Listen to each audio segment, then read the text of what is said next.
तो सबसे पहले हम लोग देखते हैं, एक टफ रिवीजन करते हैं थॉरोली पूरे सिलेबस का सीबीएसई 2023, जिसमें अगर जो चैप्टर है हमारा वो है इलेक्ट्रिक करंट है। ठीक है, चैप्टर का नाम क्या हमारा इलेक्ट्रिक करंट पढ़ेंगे। ठीक है, और अगर हम लोग एनसीईआरटी को फॉलो करेंगे तो उसमें जो यूनिट 4 दी हुई है वो हमारा क्या है, अफेक्ट्स ऑफ करंट है, अफेक्ट्स ऑफ करंट है। ठीक है, यही इसके अंदर हमको यही यूनिट का नाम है। ठीक है, अब इसके अंदर जो जो चीजें पढ़नी है बस हम लोग देखते जाते हैं। इसके अंदर हमको पहला चीज पढ़ना है कि इलेक्ट्रिक करंट क्या होती है। देखो, एक तो हमको जानना है कि इलेक्ट्रिक करंट क्या होती है इस चैप्टर के अंदर, और पोटेंशियल डिफरेंस क्या होता है।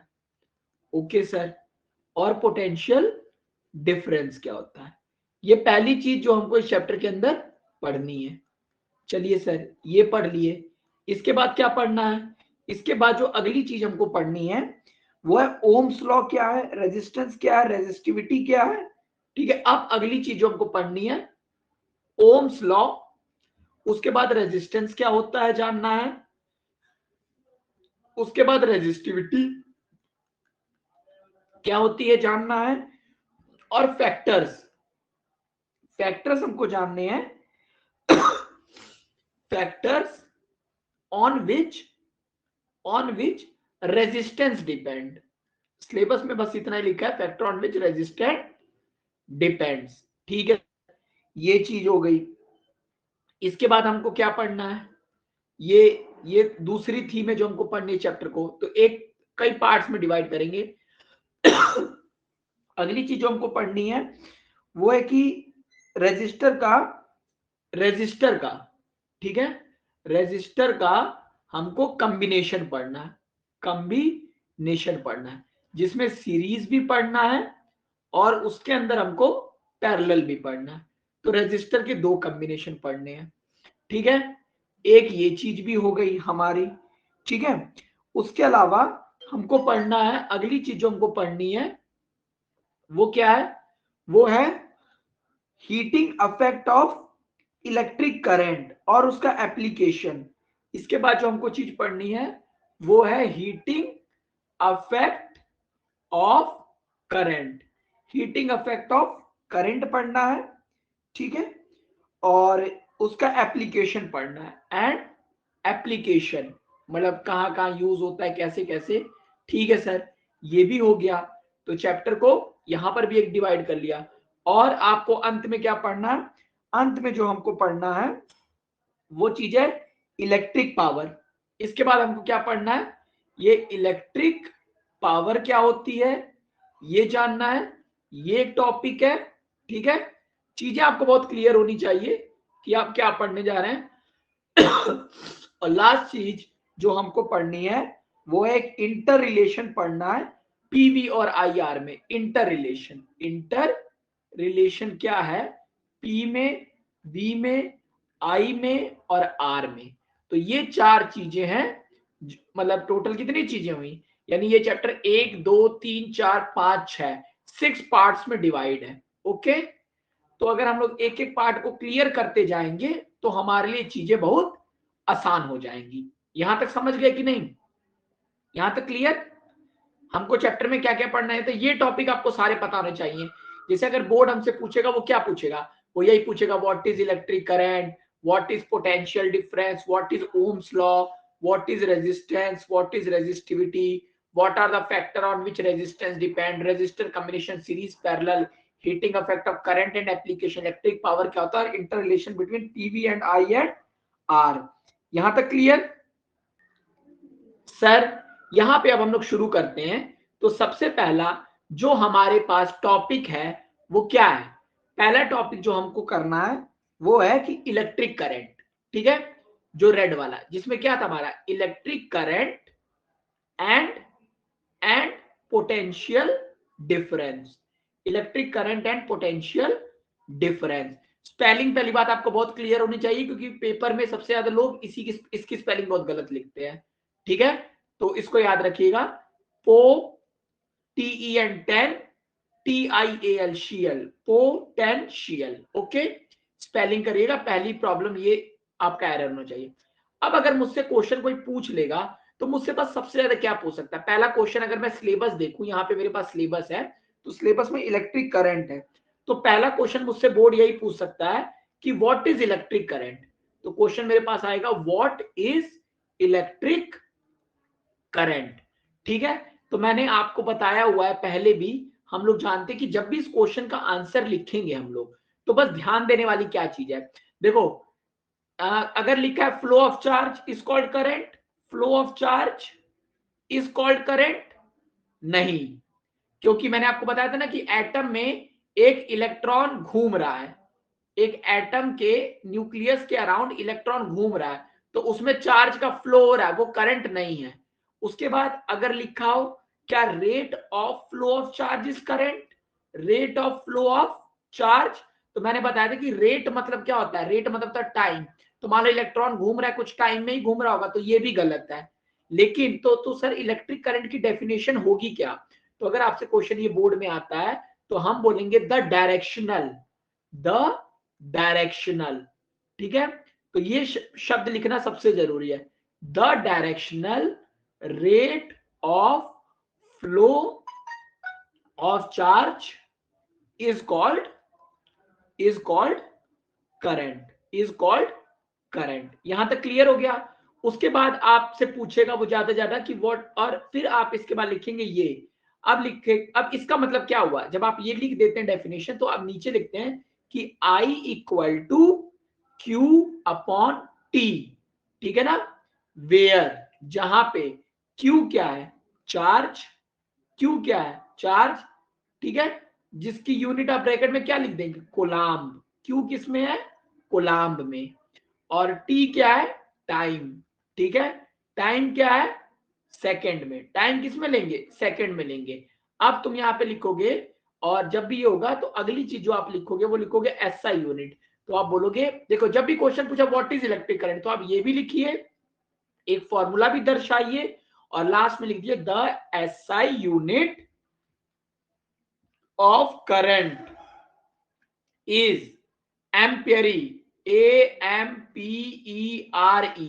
ध्यान देने वाली चीज क्या रहेगी कि जब आप यहां लिखेंगे तो ए को स्मॉल रखेंगे, ए को क्या रखेंगे, स्मॉल रखेंगे। अगर आप ए बड़ा कर देंगे तो वो नेम ऑफ द साइंटिस्ट हो जाएगा, और यहां पे ब्रैकेट में ए लिख देंगे। यहां तक क्लियर हुआ कि नहीं? ठीक है सर, तो हमसे उसने ये पूछ लिया इलेक्ट्रिक करंट में ये होता है कि ये। अब कुछ और चीजें जो हमसे वो इलेक्ट्रिक करंट से रिलेटेड पूछ सकता है। पहली चीज वो हमसे पूछ सकता है कि what is 1 ampere of current, what is 1 ampere of current. तो 1 एम्पियर ऑफ करंट क्या होगा, तो इसकी डेफिनेशन क्या बोलोगे?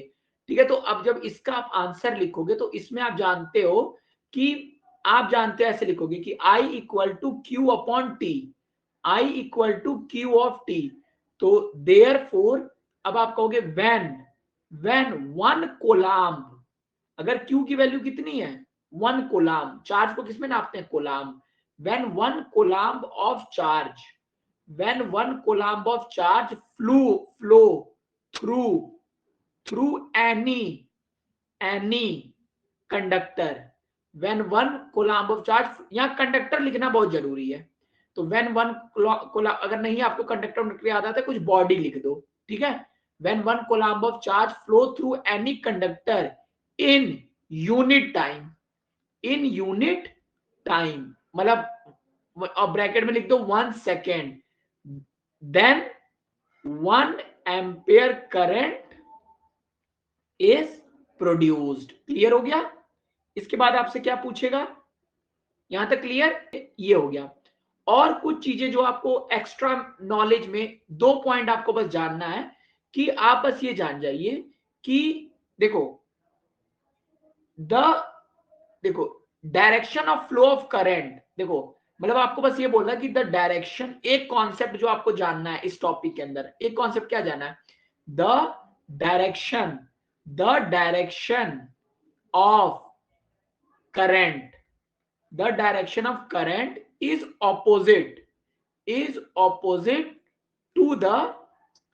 To the direction of flow of electrons is opposite to the direction of flow of electrons. Okay, तो आप ऐसे दिखाएंगे कि अगर करंट की डायरेक्शन ये है, ये डायग्राम बनाओगे, करंट ऐसे दिखाओगे, तो इधर क्या दिखाओगे, इलेक्ट्रॉन्स इधर दिखाओगे। क्लियर हो गया कि नहीं? क्लियर? इलेक्ट्रॉन्स आप ऐसे दिखाएंगे, ठीक है। अब देखो, इसके अलावा वो आपसे कोई, उसके अलावा जो कुछ चीजें आपसे पूछेगा वो, अब एक दो कॉन्सेप्ट और देखते हैं। एक कॉन्सेप्ट तो सर ये पता होना चाहिए क्योंकि एमसीक्यू में ऐसा कुछ पूछ सकता है।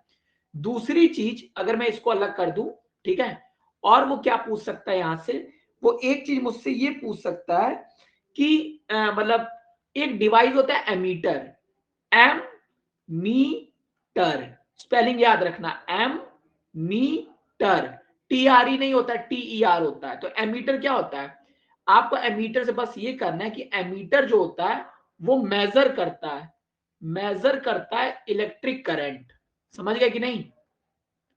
इलेक्ट्रिक करंट नापने वाले इंस्ट्रूमेंट को हम लोग क्या कहते हैं, एमीटर कहते हैं। दूसरी चीज जो आपको याद रखनी है वो एक इंस्ट्रूमेंट है गैल्वेनोमीटर, ठीक है। तो गैल्वेनोमीटर क्या करता है, डिटेक्ट करंट। ये करंट को नापता नहीं है, बस ये बताता है कि करंट है कि नहीं है। और एक चीज जो आपसे वो पूछ सकता है एमसीक्यू में या कहीं भी, कि एमीटर तो एक करंट नापता है, और दूसरी चीज जो मीटर से रिलेटेड है कि ऑलवेज कनेक्टेड इन सीरीज। कभी भी जिस भी डिवाइस में आपको करंट नापना होगा, जैसे बल्ब है, इस बल्ब में जानना है कितना करंट आ रहा है, तो जो भी एमीटर होगा हमेशा इसके सीरीज में लगाएंगे, मतलब इसके सीरीज में लगाएंगे। सीरीज क्या, रेजिस्टेंस के बाद, लेकिन इससे ज्यादा वो आपसे लॉजिक नहीं पूछ सकता। चलिए, वेरी गुड। अब देखते हैं कि कुछ बेसिक क्वेश्चन जो बोर्ड हमसे इस टॉपिक से बस पूछ सकता है। देखो, अभी हम लोग बस ये उठा रहे हैं, इलेक्ट्रिक करंट से क्या क्या पूछ सकता है, क्या क्या, बस हम लोग वो देख रहे हैं, बहुत आसानी से हम लोग खत्म कर लेंगे, ठीक है। तो थ्योरी आपको ऐसे ही लिखनी है, इसको आप देखते जाइएगा। सबसे शॉर्ट नोट्स है, इससे छोटा आपको कोई नहीं बताएगा, ठीक है। ये इसमें क्या लिखना है, कैसे क्या करना है, ठीक है। अब अगर मैं सोचूं कि यहां से मुझसे वो न्यूमेरिकल में क्या क्या पूछ सकता है, सर अब न्यूमेरिकल भी लगने चाहिए।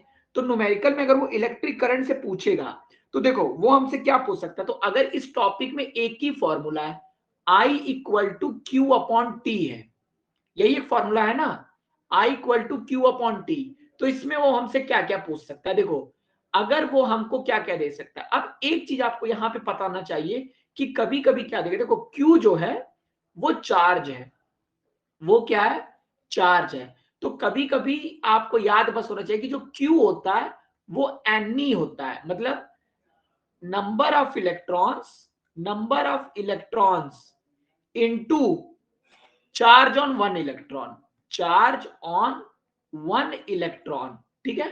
तो अब देखो, बस आपको ये एक चीज थोड़ी सी बस एक्स्ट्रा में आपको याद होनी चाहिए। अब आपसे वो क्या क्या पूछ सकता है देखते हैं। मान लो वो आपसे क्या पूछेगा, यानी आपसे अब उसके पास I है, Q है और T है, या तो ये फॉर्मूला वो यूज करवाएगा, या तो वो आपसे ये फॉर्मूला यूज करवाएगा N अपॉन टी, या तो ये यूज करवाएगा, या तो वो आपसे Q equal to N use करवाएगा। इसके अलावा वो यहां इस टॉपिक से तो कोई फॉर्मूला नहीं यूज करवा सकता है। तो यहां पे अगर यूज करवाएगा तो बस आपको ध्यान ये देना है कि चार्ज कोशिश करना ये कोलाम्ब में रहे, है ना, और टाइम सेकंड में रहे, इस चीज का बस ध्यान देना है। तो आपसे क्या पूछ देगा, अगर आई, तो हो सकता है कि आपको आई दे, और आई अगर ये कोलाम्ब में रहेगा, ये सेकंड में रहेगा, तो आई रहेगा एम्पियर में। किस में रहेगा, एम्पियरी में। अब इसका मतलब ये हो गया सर, इन तीनों में से कोई भी दो चीज दे देगा, दो का डाटा गिवन होगा, है ना, और थर्ड चीज वो आपसे पूछेगा। तो ये एक इजी क्वेश्चन है, इजी है कि नहीं। बस ध्यान क्या देना है, Q कोलाम में होना चाहिए, T सेकंड में होना चाहिए, और I एम्पियर में होना चाहिए। अब यहां पे देख लेते हैं Q इक्वल टू N में। यहां समझने वाली बात ये कि आपसे मान लो वो बोल देगा, कुछ ऐसे क्वेश्चन में वो पूछ सकता है आपसे, चार्ज पूछ सकता है इलेक्ट्रॉन में। तो आप याद रखिएगा कि एक इलेक्ट्रॉन पे चार्ज आपको याद होना चाहिए 1.6 इंटू 10 पे पावर -19 कोलाम है एक इलेक्ट्रॉन पे चार्ज।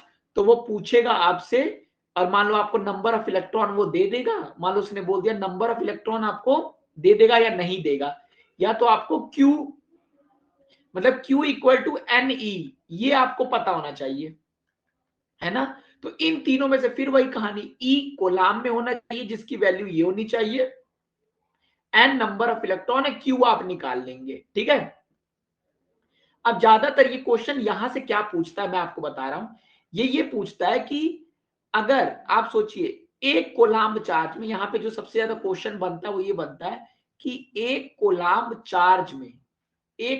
चार्ज में इलेक्ट्रॉन्स कितने होंगे, एक कोलाम्ब चार्ज में इलेक्ट्रॉन्स कितने होंगे। तो आप देखिए Q कितना है, Q हो गया यहाँ इस क्वेश्चन में अगर मैं कहूं तो Q हो गया 1 कोलाम्ब, और 1 कोलाम्ब इक्वल टू अगर नंबर ऑफ इलेक्ट्रॉन n है और एक इलेक्ट्रॉन पे चार्ज 1.6 इंटू 10 पे पावर -19 है ना। तो नंबर ऑफ इलेक्ट्रॉन कितने होंगे, तो नंबर ऑफ इलेक्ट्रॉन हुए सर 1/1.6 इंटू 10 पे पावर -19। तो आप इसको लिख सकते हैं 10 पे पावर 19 अपॉन 1.6। तो आप इसको लिखते हैं 10 अपॉन 1.6 इंटू 10 पे पावर 18। तो अगर आप इसको लिख लें 100 अपॉन 16 इंटू 10 पे पावर 18, तो ये वैल्यू कितनी आ गई 6.25 इंटू 10 पे पावर 8 इलेक्ट्रॉन्स। ये क्लियर हुआ कि नहीं, एक कूलाम चार्ज में इतने इलेक्ट्रॉन होते हैं, ये एक क्वेश्चन यहां से पूछता है, ये क्लियर हो गया। चलिए, तो एक चीज ये हुई। अब इसके अलावा वो अगर इन दोनों को मिक्स करना चाहेगा, इसको इसको और इसको मिक्स करना चाहेगा, तो ये क्वेश्चन बना देगा, समझ गए। इसके अलावा यहां से कोई भी क्वेश्चन नहीं बनता है। तो ध्यान देने वाली क्या क्या चीज थी सर, ध्यान देने वाली चीज है कि I equal to Q by T और या NE बाय टी, यही एक न्यूमेरिकल है जो इस जगह से बन सकता है, इसके अलावा कुछ भी नहीं बनेगा। अगर Q कोलाम में है, T सेकंड में रखना है, तभी I एम्पियर में आएगा। हो सकता है टाइम आपको मिनट में दे दे, Q कोलाम में ही देगा। तो इस तरीके से क्लियर हो गया, है ना। अगर कहीं पे माइक्रो कोलाम लिखा होगा, देखो माइक्रो कोलाम, तो माइक्रो का मतलब क्या होता है 10 पे पावर -6, ठीक है, कोलाम। अगर कहीं पे मिली कोलाम लिखा होगा तो 10 पे पावर -3 कोलाम, है ना। ये दो चीजें बस इतना ध्यान रखना। यहां तक क्लियर हो गया कि नहीं, एनी कंफ्यूजन रिलेटेड। सो जो हमारा पहला सिलेबस का पोर्शन है इलेक्ट्रिक करंट, तो मुझे लगता है इस टॉपिक से रिलेटेड हमारी थ्योरी और न्यूमेरिकल हम लोग लगा लेंगे कि नहीं, इस टॉपिक से related. Okay, now next topic हमारा जो है वो है पोटेंशियल डिफरेंस। चलिए आगे बढ़ते हैं, तो इसको भी हम, ठीक है। तो नेक्स्ट टॉपिक जो हमारा है वो क्या है, नेक्स्ट टॉपिक है हमारा पोटेंशियल डिफरेंस, ठीक है। तो हम लोगों ने टॉपिक नंबर 2 रखा जो है पोटेंशियल डिफरेंस, ठीक है। तो सर जैसा क्वेश्चन में पूछा था सेम चीजें यहीं पर भी है। तो हमसे अगर यहां पे पहला पूछा था, देखिए जब ये टॉपिक पढ़े थे तो यहां था व्हाट इज इलेक्ट्रिक करंट, तो पोटेंशियल डिफरेंस में भी पहला क्वेश्चन क्या बनेगा, पहला क्वेश्चन बनेगा what is potential potential difference, ठीक है। पोटेंशियल डिफरेंस क्या होता है, ठीक है। और दूसरा क्वेश्चन वो आपसे बनाएगा, ठीक है, पहला क्वेश्चन वो ये बना दिया कि व्हाट इज पोटेंशियल डिफरेंस। तो देखिए इसका आंसर हमको ये लिखना रहेगा, है ना। पोटेंशियल डिफरेंस जब भी वो पूछेगा, अब देखो पोटेंशियल डिफरेंस, देखिए अगर इसका मुझे डेफिनेशन लिखना रहेगा कि व्हाट इज पोटेंशियल डिफरेंस, तो मैं क्या लिखूंगा, मैं इसका डेफिनेशन लिखूंगा कि the the amount of the amount of work done, the amount of work done in bringing the amount of work done in bringing a test charge, यहां पे आप टेस्ट चार्ज जरूर लिखिएगा, क्या test charge, the amount of work done in bringing a test charge from one point to another point in an electric field, समझ गए? और आपको यहाँ दिखाना कैसे है, जैसे आपको ऐसे दिखाना है। अब इसका जब भी बनाइए आप एक डायग्राम बनाइए। अब यहाँ पॉइंट लीजिए ए, यहाँ पे पॉइंट लीजिए बी, ठीक है। तो यहाँ पे क्या होगा, अगर यहाँ पे आप बोलेंगे पोटेंशियल VA है और यहाँ पे पोटेंशियल VB है, तो पोटेंशियल डिफरेंस जो होगा यानी VD जो होगा वो होगा VA माइनस VB। इसको डब्बे में करेंगे। क्लियर हुआ? ठीक है ना? ठीक है ना? और ये आप पहले लिख लीजिए। इसके बाद आप जब डेफिनेशन लिख लीजिए तो इसके बाद आप लिखिए इन अदर वर्ड्स। इसके बाद आप लिखिए इन अदर वर्ड्स। ठीक है, डेफिनेशन लिखने के बाद इन अदर वर्ड्स, ठीक है, potential difference between 2 point is the ratio of work done to work done. अब नहीं, ये लिख लिए। इसके बाद आप एक काम करिए, सीधे बस आप लिख लीजिए कि V equal to W upon Q. क्योंकि हम लोग क्या करते थे जब भी लिख रहे थे, यहां देखिए जब हमने लिखा तो डेफिनेशन लिखने के बाद हमने तुरंत फॉर्मूला लिखा। तो फिर हम लोग यहां पर भी क्या करेंगे, यहां पर भी V equal to W upon Q, इसको डब्बे में डालेंगे और वेयर W क्या होगा, W होगा वर्क डन। W क्या होगा आपका, वर्क डन होगा, है ना। और Q क्या होगा आपका, Q जो होगा आपका चार्ज होगा।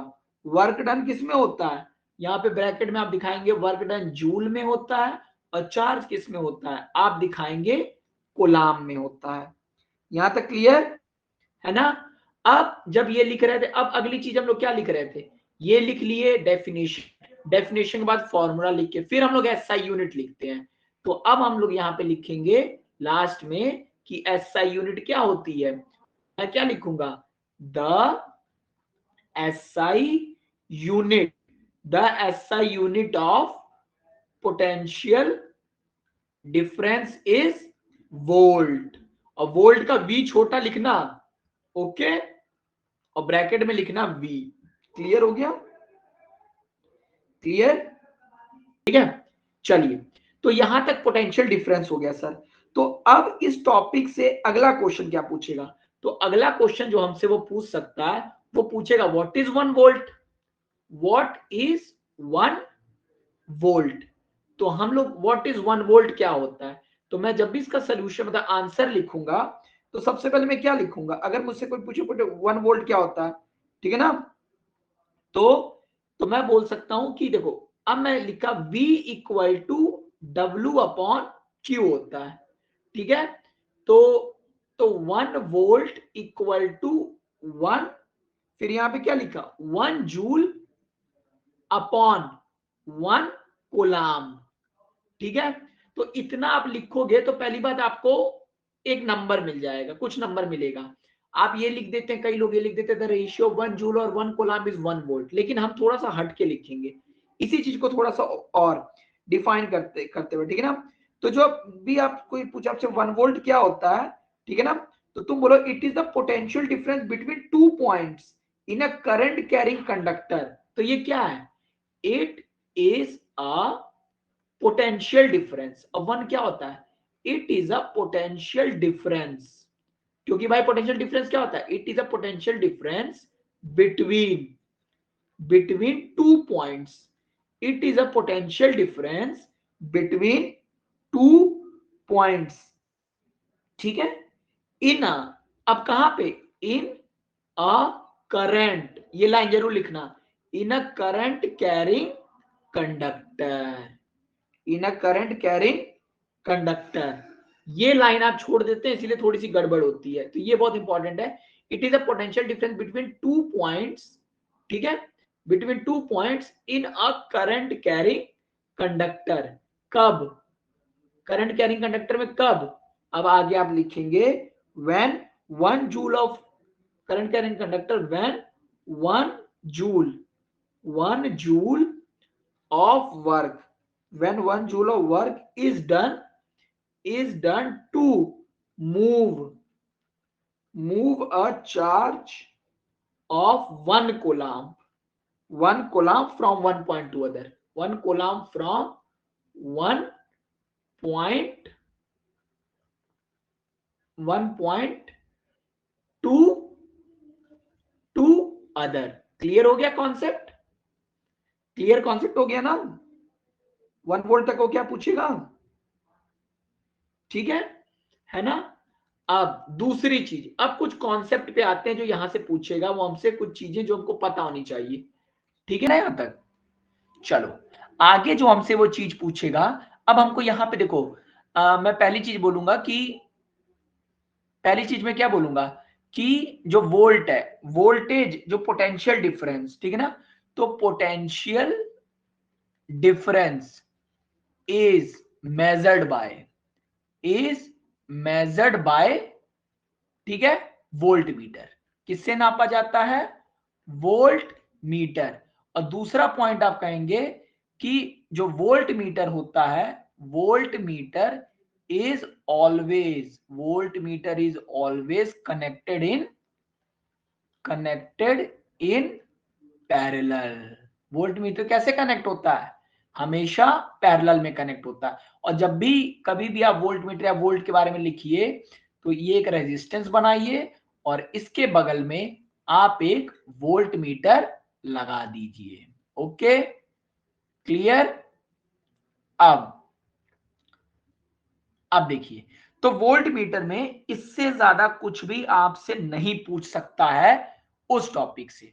तो अब सर जब हमने करंट पढ़ा तो आपने बताया करंट से रिलेटेड, आपने ये बताया इलेक्ट्रिक करंट क्या होता है, फिर उसका फॉर्मूला लिख दिया, एसआई यूनिट लिख दिया, ठीक है सर ये लिखेंगे।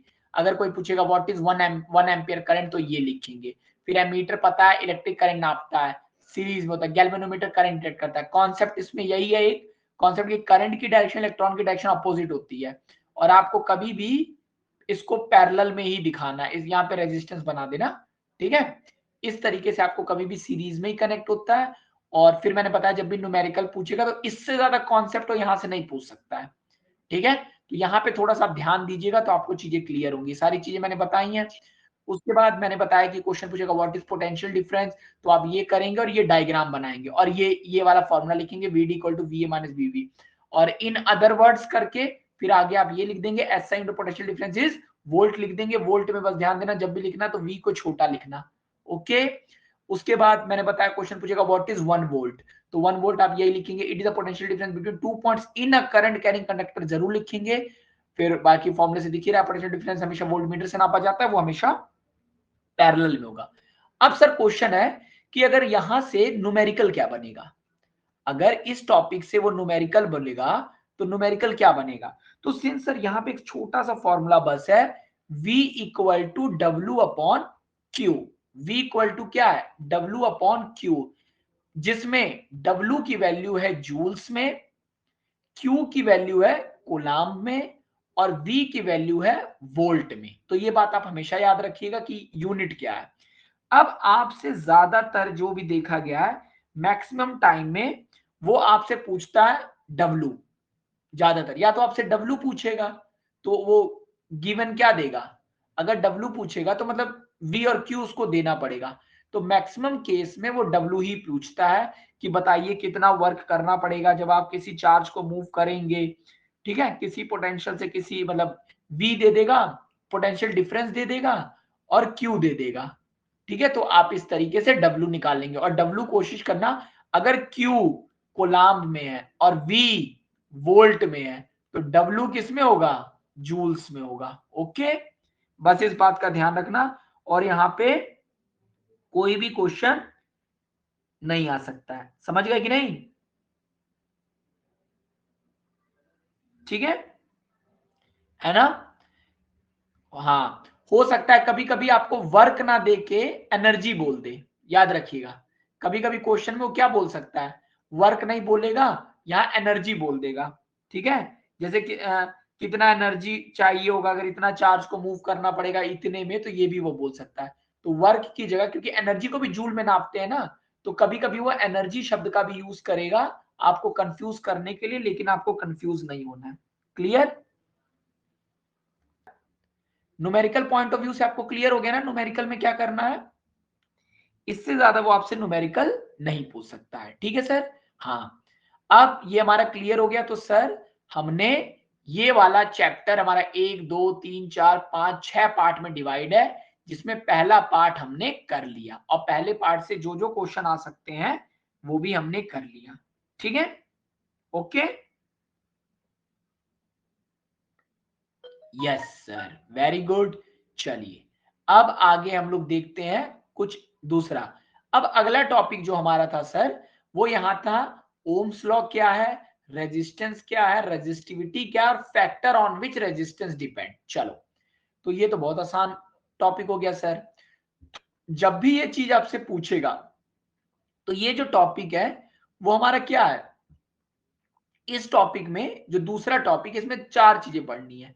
पहली चीज हमको पढ़नी है कि ओम्स लॉ क्या है, उसके बाद हमको पढ़ना है कि रेजिस्टेंस क्या है, उसके बाद हमको पढ़ना है रेजिस्टिविटी क्या है, उसके बाद हमको पढ़ना है कि फैक्टर्स फैक्टर्स ऑन विच, ठीक है, रेजिस्टेंस डिपेंड। लेकिन मैं आपको रेजिस्टिविटी भी बता दूंगा, आपके कोर्स में यही है, रेजिस्टेंट डिपेंड्स। यही चार चीजें पढ़नी है, ठीक है।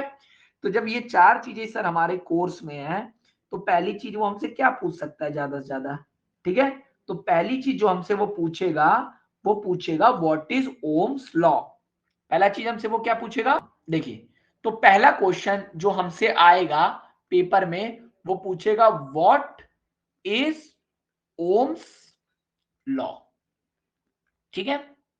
चलो तो जब मैं ये डेफिनेशन लिखूंगा व्हाट इज ओम्स लॉ, ठीक है, तो आप ये लिखिए यहां पे सबसे पहले प्रोवाइडेड।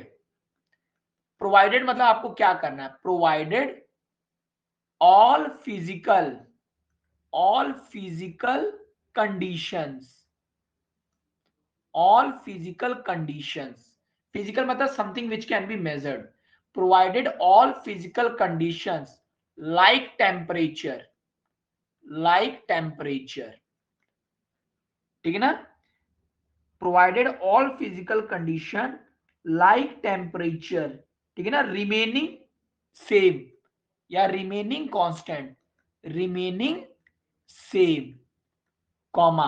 तो आप क्या बोलेंगे, अगर आपने किसी भी टेम्परेचर पे आपने सारी चीजें को फिक्स किया हुआ है तो आप क्या बोलते हैं कि जो potential difference across the end of resistor is directly proportional to current through it, ठीक है ना। तो अगर आपने ये किया है देन पोटेंशियल डिफरेंस,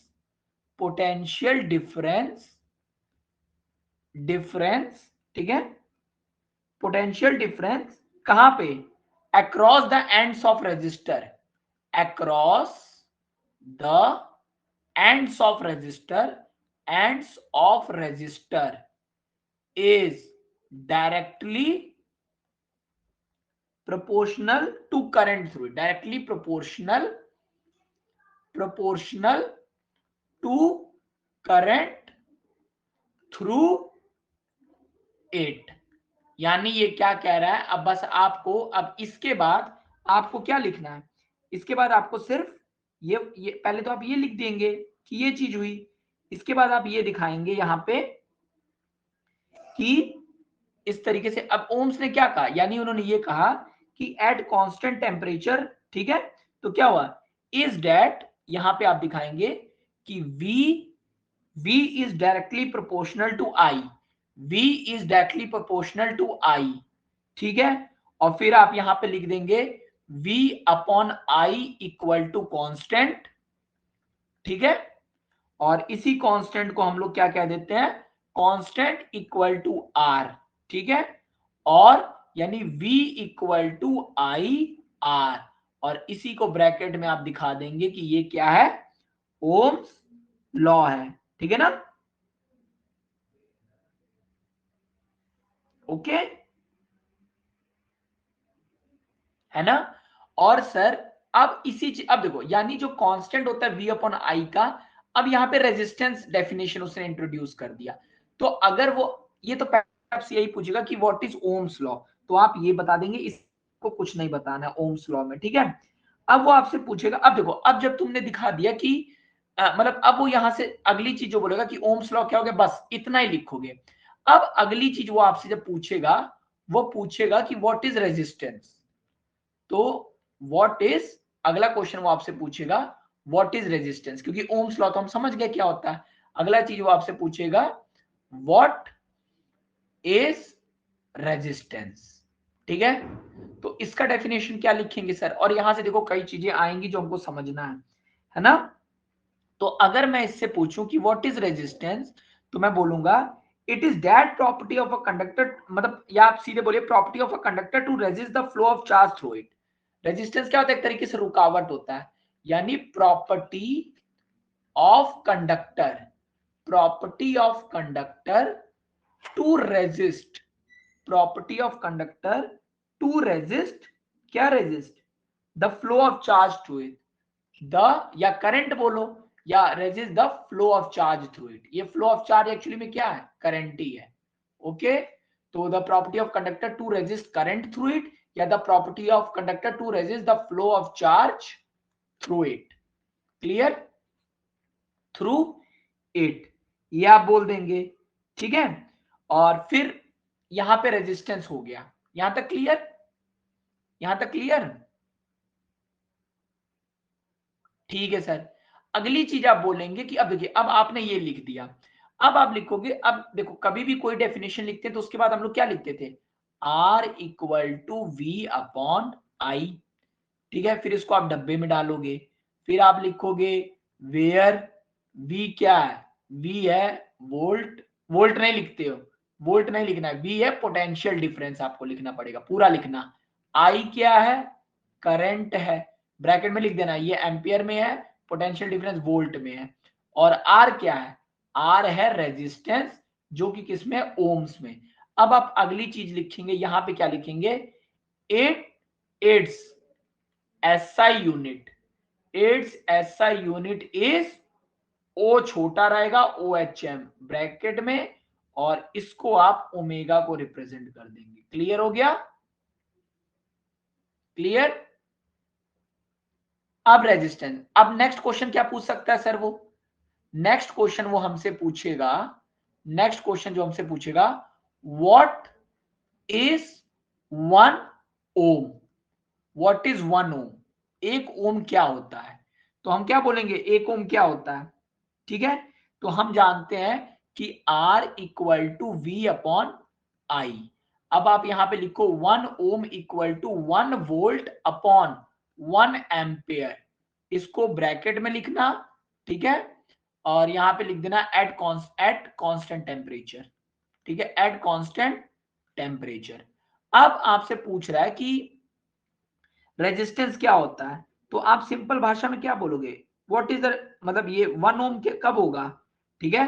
तो अगर बोल दो कि अगर पोटेंशियल डिफरेंस 1 वोल्ट का है और करंट 1 एम्पियर है, तो रेजिस्टेंस 1 ओम होगा। ओके, है ना। तो मैं क्या बोल दूंगा, मैं सिंपल भाषा में बोलूंगा कि when when when potential difference across across conductor, अगर किसी भी कंडक्टर के, कोई भी कंडक्टर है, मान लो कोई भी ये कोई कंडक्टर है जिसका कोई रेजिस्टेंस, तो कह रहा है कि अगर किसी कंडक्टर के एंड में, मतलब जो पोटेंशियल डिफरेंस है, अगर यहाँ पे मान लो पोटेंशियल VA है और यहाँ VB है, इस पॉइंट को A लिखो, इस पॉइंट को V लिखो, अगर VA माइनस VB जो है वो 1 वोल्ट है और करंट जो इसमें से फ्लो हो रहा है वो 1 एम्पियर है, if potential difference across conductor is 1 volt and 1 ampere current, एक तो पोटेंशियल डिफरेंस 1 वोल्ट है and 1 ampere current is flowing, और 1 ampere current is flowing through it, is flowing through it, और 1 एम्पियर करंट उससे बह रहा है, then resistance is, then resistance is 1 ohm. Clear, clear, ठीक है ना, then the resistance is 1 ohm, ठीक है, ये हो गया, ठीक है। उसके बाद वेरी गुड, अब वो आपसे और चीजें क्या पूछ सकता है सर। अब देखो, अब जैसे सर हमने सब में कॉन्सेप्ट देखा, तो यहां पे सर एक पहली चीज जो आपसे पूछेगा, ठीक है ना। अब देखो, इसमें कोई भी बहुत बड़ा कॉन्सेप्ट नहीं है कि V और I और R में क्या रिलेशन है, ठीक है ना। तो अब देखिए, अब आपसे कभी एक क्वेश्चन वो पूछ सकता है अलग से कि what is variable resistance. Question आपको उसने पूछ दिया, मान लो व्हाट इज वेरिएबल रेजिस्टेंस, तो लोग इसका आंसर बहुत घुमा फिरा के लिखने लगते हैं, ठीक है। लेकिन ये भी क्वेश्चन आ सकता है कि व्हाट इज वेरिएबल रेजिस्टेंस, एक नए नए तरीके का क्वेश्चन, ठीक है ना। तो आप इस तरीके से कह सकते हैं, अगर कभी ये क्वेश्चन पूछेगा तो इसका बहुत क्रिस्टल क्लियर डेफिनेशन लिखना, जो कि हम लोग क्या लिखेंगे। अब वेरिएबल रेजिस्टेंस क्या होता है, कोई डिवाइस बोल सकते हैं या कंपोनेंट बोलिए, जो भी बोलिए, ठीक है ना। अब अगर मैं बोलूं, इसका अगर मैं आंसर बोलूं, तो मैं बोलूं a device used, a device use to, किस लिए यूज हो रहा है sir, a device use to regulate current, current को रेगुलेट करने के लिए। रेगुलेट मतलब क्या होता है, मतलब कितना करंट जाना चाहिए कितना नहीं जाना चाहिए। A device use to regulate current, ये सीधे आपसे एमसीक्यू में पूछ सकता है, ये डेफिनेशन पूछ देगा कि किस चीज की डेफिनेशन है।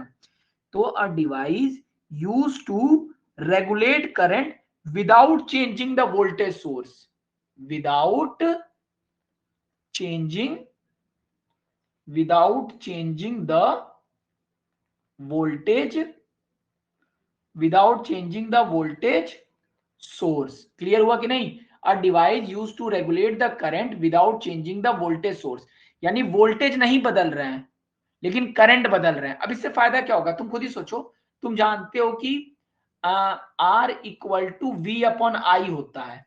अब तुम v को चेंज नहीं कर रहे हो, इसको नहीं बदल रहे हो, और i बदल रहे हो, तो अगर i बदलोगे तो r तो अपने आप बदलेगा कि नहीं। मेरी बात समझ आई कि नहीं, इस डेफिनेशन का मतलब, इस डेफिनेशन का मतलब समझ आया।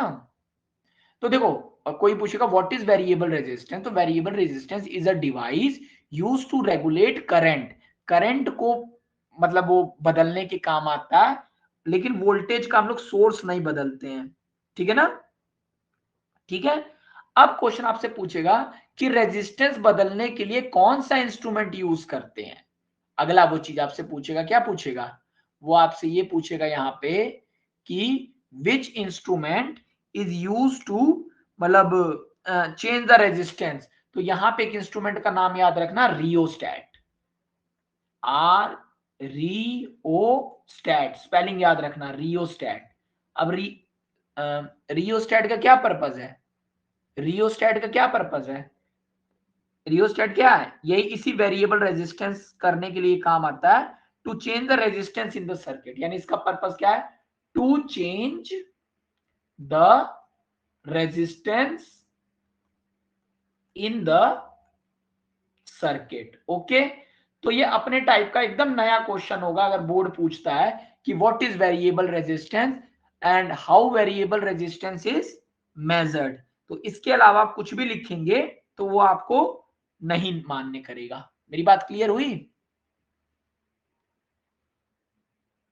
एक चीज और आप देख लीजिए यहां पे, ये तो बात हो गई सर। तो अब देखिए, जैसे करंट को नापता था एमीटर, ठीक है, वोल्टेज को नापता था वोल्ट मीटर, वैसे रेजिस्टेंस को नापता है एक डिवाइस होता है जिसको हम लोग कहते हैं रजिस्टर।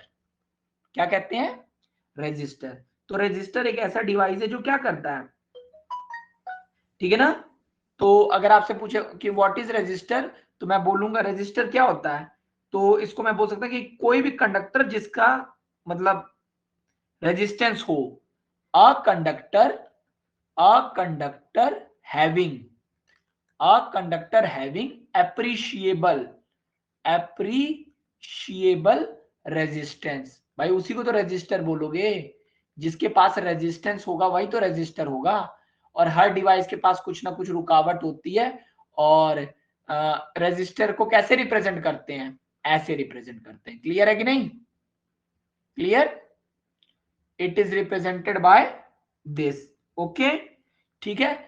अब उसके बाद आप इसमें अगर बोलेंगे किसी चीज की हाई रेजिस्टेंस, अगर किसी चीज की रेजिस्टेंस हाई होगी, अगर रेजिस्टेंस हाई है तो वो क्या होगा, बैड कंडक्टर, ठीक है।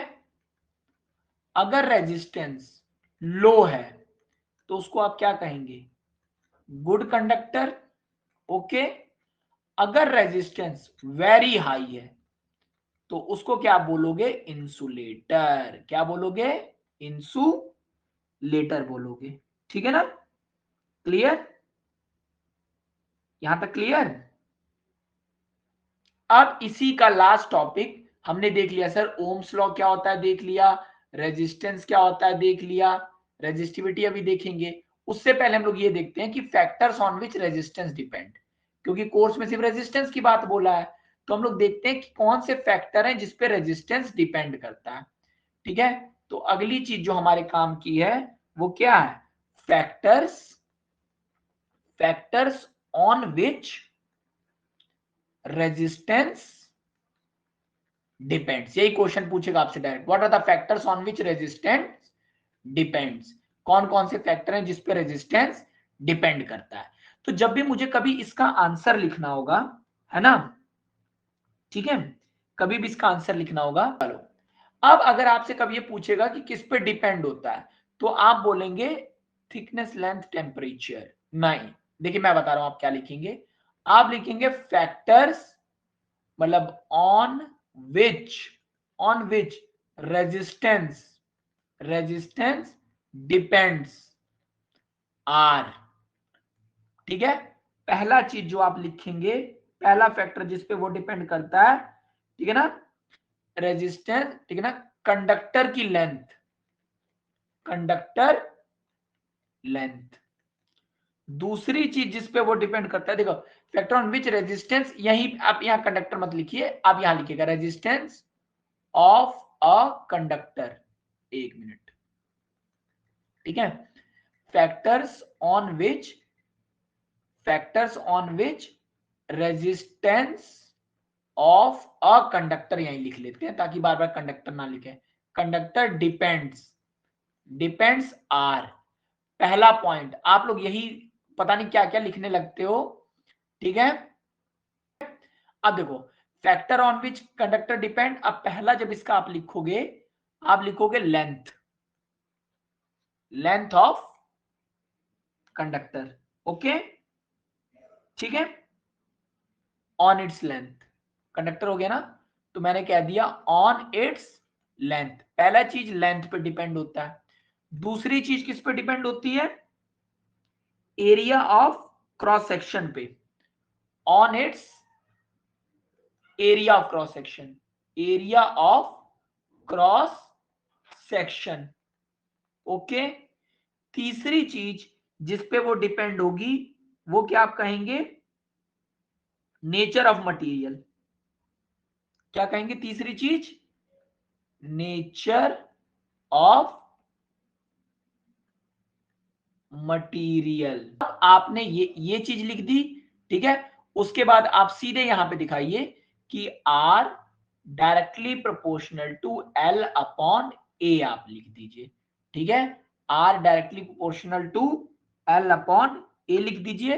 फिर यहां पे और करके, और आर इक्वल टू ये सिंबल एल अपॉन ए कर दीजिए, और इसको ब्रैकेट में डाल दीजिए, और यही तीनों लिखने हैं।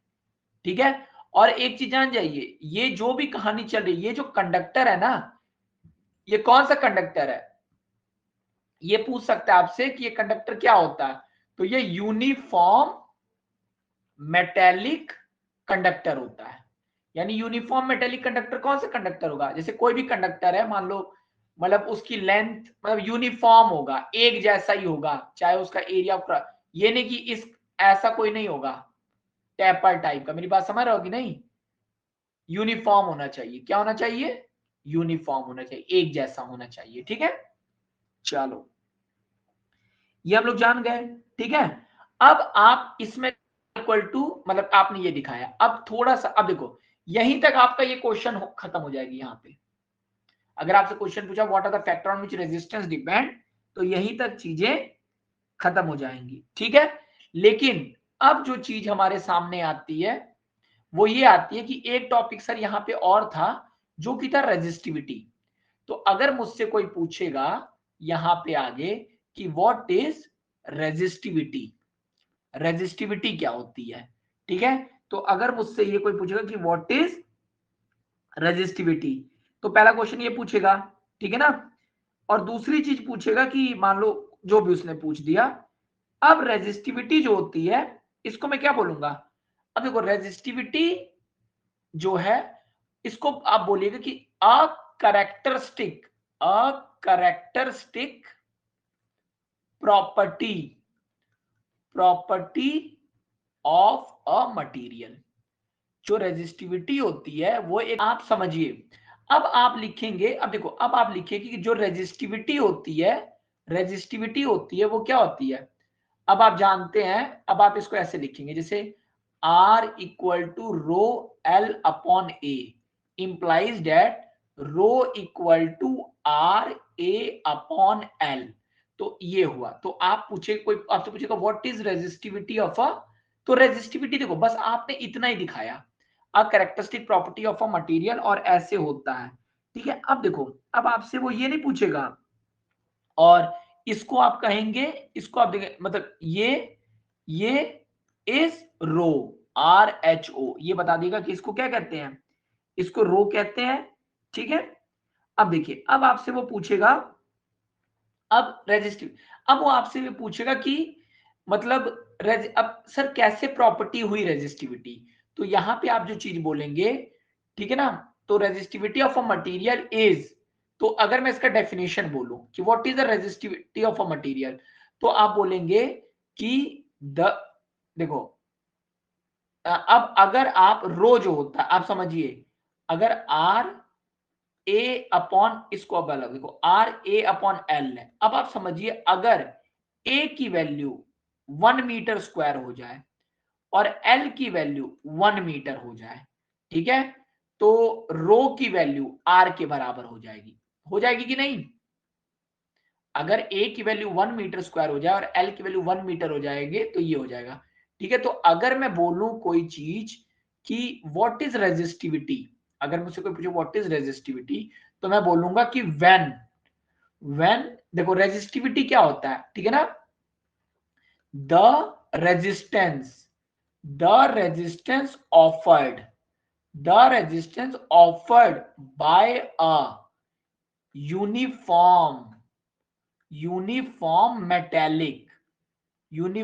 मेटेलिक कंडक्टर, ठीक है ना, conductor having unit length and unit cross section area.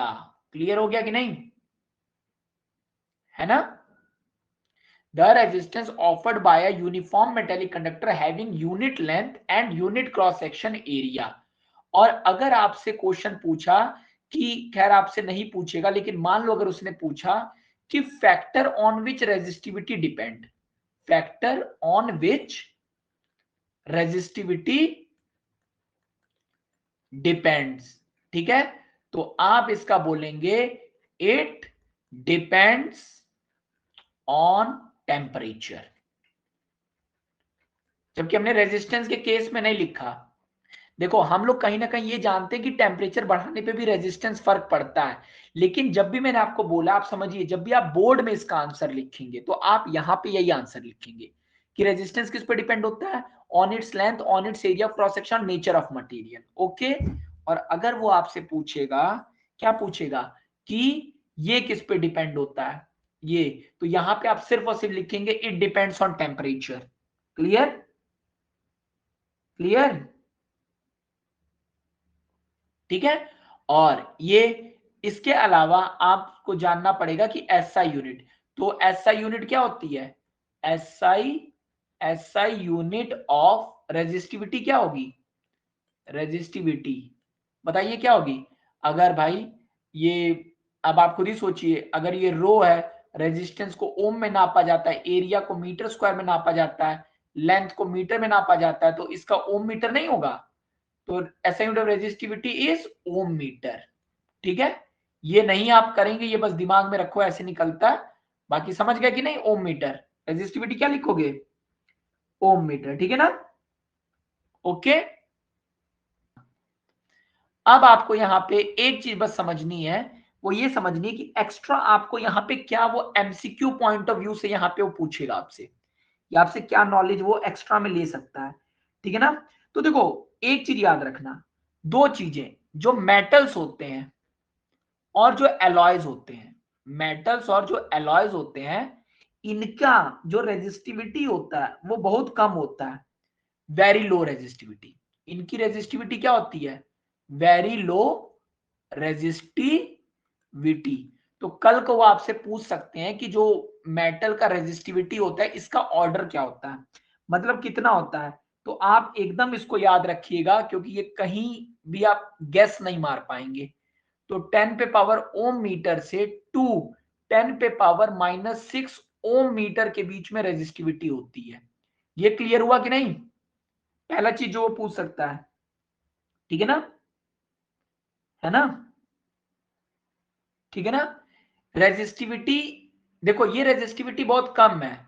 अगर किसी चीज की रेजिस्टिविटी बहुत कम है तो मतलब क्या हुआ, देयर फोर गुड कंडक्ट। इसीलिए अगर आपसे पूछे कोई कि why metals and alloys are good conductor of electricity, एक लाइन में आप यही आंसर दोगे, because they have very low resistivity, और ये वाला पाउडर दिखा दोगे।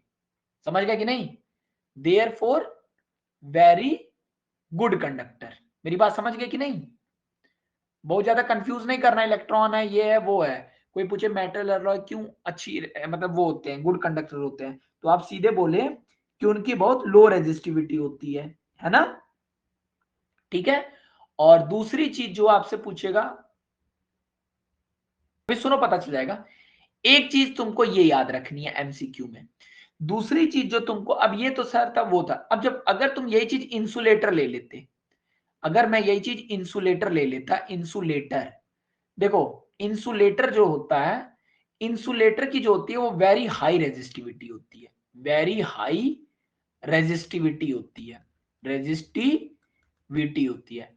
और रेजिस्टिविटी का ऑर्डर क्या होता है इसका, इसकी जो रेजिस्टिविटी होती है वो 10 पे पावर 12 से टू 10 पे पावर 17 ओम मीटर होती है, मतलब बहुत बड़ी वैल्यू है। आप समझ पा रहे होंगे 10 पे 12 कितनी बड़ी वैल्यू है, ठीक है। क्लियर है, एक तो ये चीज। दूसरी चीज जो एक पॉइंट आपको यहाँ पे कॉन्सेप्ट आपको मतलब पता होना चाहिए, यहाँ पे मतलब हम लोग ध्यान दे देते हैं यहाँ पे, ठीक है। देखो कहाँ गया ये, तो हम लोग एक चीज और यहाँ पे देखते हैं कि यहाँ पे मैं लिख दे रहा हूं कि एक चीज याद रखिएगा, जो रेजिस्टेंस और रेजिस्टिविटी होता है वो दोनों टेम्परेचर पे डिपेंड होता है, याद रखना। अगर आपसे कभी एमसीक्यू में पूछे रेजिस्टेंस और रेजिस्टिविटी, रेजिस्टिविटी टेम्परेचर पे दोनों डिपेंड करते हैं, ठीक है। टेम्परेचर बढ़ाओगे तो रेजिस्टेंस भी बढ़ेगा, टेम्परेचर बढ़ाओगे तो रेजिस्टिविटी भी बढ़ेगी। क्लियर है कि नहीं, ठीक है, ओके। लेकिन अगर हमसे पूछेगा फैक्टर जिस पे रेजिस्टिविटी डिपेंड होती है, तो बस हम लिखेंगे टेम्परेचर। और हमसे पूछेगा रेजिस्टेंस किस पे डिपेंड होता है, तो length of conductor, area of cross section, nature of material लिखेंगे, लेकिन टेम्परेचर का नाम नहीं लिखेंगे। क्लियर हो गया कि नहीं, ठीक है, ओके।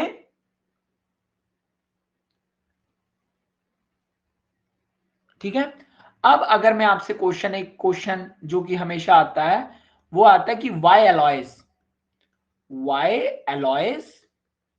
इन हीटिंग डिवाइस, हीटिंग डिवाइस में आप एलॉय क्यों यूज करते हैं, हीटिंग डिवाइसेस, ठीक है। तो इसका तो सब बच्चे बहुत छोटा छोटा आंसर लिखते हैं। तो देखो जब भी इसका लिखना, ठीक है ना, और तो आपको पहला क्या बोलना है, इसका पहला रीजन क्या है, एलॉय क्यों यूज होता होगा बताओ। सबसे पहली चीज इसकी हाई रेजिस्टिविटी होती है, क्या होती है, हाई रेजिस्टिविटी होती है, ओके, ठीक है, हाई रेजिस्टिविटी। लेकिन ये मत समझ लेना ये वाला पॉइंट इंसुलेटर वाला, हाई रेजिस्टिविटी देन मेटल्स। अब कहानी समझे, देखो मेटल्स की जो रेजिस्टिविटी होती है उनसे ज्यादा होती है हाई रेजिस्टिविटी में। बच्चे ये कंफ्यूज हो जाते हैं कि हाई रेजिस्टिविटी मतलब इंसुलेटर हो गया, मेरी बात समझ गए कि नहीं। हाई रेजिस्टिविटी मतलब अगर मुझे मेटल और एलॉय में चुनना होगा तो मैं एलॉय चुनूंगा, क्योंकि एलॉय की रेजिस्टिविटी ज्यादा है। और आपको पता है कि जिसका टेम्परेचर ज्यादा है उसकी रेजिस्टिविटी ज्यादा है। ओके ना, तो ये कहीं ना कहीं ये है। ठीक है, दूसरा जो पॉइंट लिखिएगा वो आप क्या लिखिएगा, कोई भी नहीं लिखता पता नहीं क्यों, लेकिन मेरे हिसाब से यही पॉइंट लिखना चाहिए कि जो एलॉय होता है वो ऑक्सीडाइज नहीं जल्दी होता है ज्यादा टेम्परेचर पे, और यही सबसे खास पॉइंट है कि ना alloys do not oxidise at high temperature. आपको याद है ना कि मेटल का जब टेम्परेचर इंक्रीज होता है तो ऑक्सीजन के साथ रिएक्ट कर जाता है, ठीक है ना, और यही सबसे बड़ा रीजन है कि हम लोग यूज करते हैं। क्लियर हुआ कि नहीं, क्लियर हुआ, क्लियर सर।